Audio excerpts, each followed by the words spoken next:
నేను విద్యాశాఖ మంత్రిగా అవుతున్నానని వార్తలు వచ్చినప్పుడు ఎంతో మంది నాకు మెసేజ్ పెట్టారు. ఈ శాఖ నీకు అవసరమా?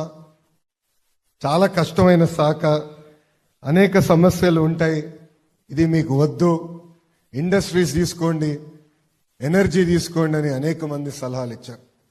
వాళ్ళందరినీ ఒకటే చెప్పాను, స్టాన్ఫర్డ్లో ఎంబీఏ చేసిన నేను ఈ శాఖని తీసుకుని మార్పులు చేర్పులు తీసుకొస్తా, ఒక ఛాలెంజ్గా భావించి ఆంధ్ర రాష్ట్ర విద్యా వ్యవస్థని భారతదేశంలోనే నంబర్ 1 స్థానంలో నిలబెడతానని వాళ్ళందరూ చెప్తాం జరిగింది.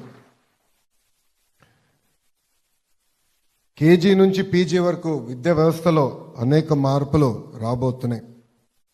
మనందరం ఎంతసేపు ఢిల్లీ మోడల్, కేరళ మోడల్ గురించి మాట్లాడతాం.